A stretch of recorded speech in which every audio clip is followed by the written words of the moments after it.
అంటే emergency provisions లో కానీ దేంట్లోనైనా కానీ ఒక లేడీ టైగర్ లా తెలివితేటలు నీరు గారికి కూడా చెప్తా అంటారు. అదే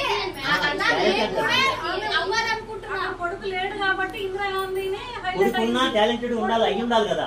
నేను అంటున్నాను ఇప్పుడు నేను పేర్లు చెప్తే మళ్ళీ పొలిటికల్ గా అయిపోతుంది. అంతేగా మరి. నేను పేర్లు చెప్పానంటే కొడుకు వేస్ట్ ఫెలో, కూతురు బెటర్ నేను చెప్పానంటే అలా ఉన్నా. నేను అనేది అదే వివక్షత. వివక్షత ఎలా అంటే ఇప్పుడు మన సౌత్ ఇండియాలో నేనున్నానండి. నేను మా అత్తయ్య గారు ఇంటికి వెళ్ళిపోయా. ఇంకెళ్ళిపోగానే మా అమ్మ ఏం మాట్లాడేదంటే మా ఇల్లు అంటారు. ఆయన ఇల్లు కాదు. మా అమ్మ నేను చిన్నప్పటి నుండి పుట్టి పెరిగిన 20 సంవత్సరాలు పోయింది. మా అమ్మ ఏదన్నా మాట్లాడితే ఫ్లోలో మా ఇల్లు బాగానే ఉంది, మా ఇంట్లో ఉన్నా అంటది. మరి అదే ఆ ఇల్లు ఎవరిది? దాని కాదా? పుట్టి పెరిగిన ఇల్లు ఆయనే ఉండాలి.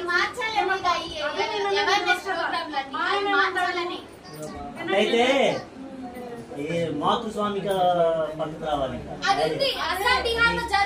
పితృస్వామిక పద్ధతి లేదు.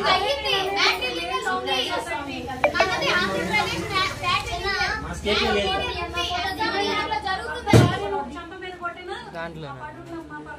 అదే బాడీ తిరిగి ఒక దెబ్బ వేసింది అనుకోండి, దెబ్బ వేసిందంటే ఇంకా అసలు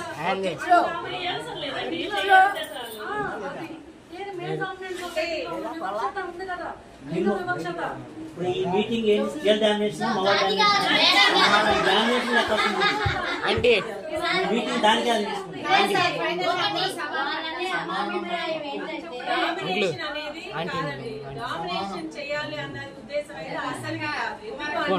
అమ్మా. రాజకీయ పొలిటికల్ గా గానీ ఎడ్యుకేషనల్ గా గానీ ఆడవాళ్ళు మగవాళ్ళు సమానమే కాదనుకో.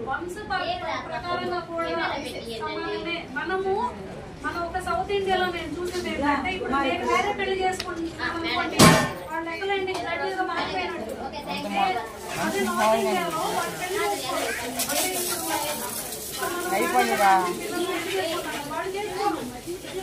ఎందుకంటే పెళ్లి కొడుక్కి వాళ్ళు ఎవరు అదే ఉంది, నా పెళ్ళే కదా, నా ఫ్రెండే కదా. అదే మనమేంటి జస్ట్ వేరే వాళ్ళు పెళ్లి చేసుకుని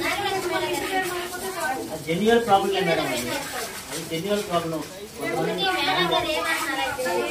ఒక మంచిగా చేసినప్పుడు ఆడపిల్ల ఒక శ్రేష్టమైన పరిస్థితి ఉంటే ఆమె చెప్పుకోవడానికి కూడా మొహమాట పడుతున్నారా? ఆ వ్యత్యాసం అని అడుగుతున్నారు. వ్యత్యాసం ఉంది, అది ఇంకా వ్యత్యాసంలోనే ఉన్నారు.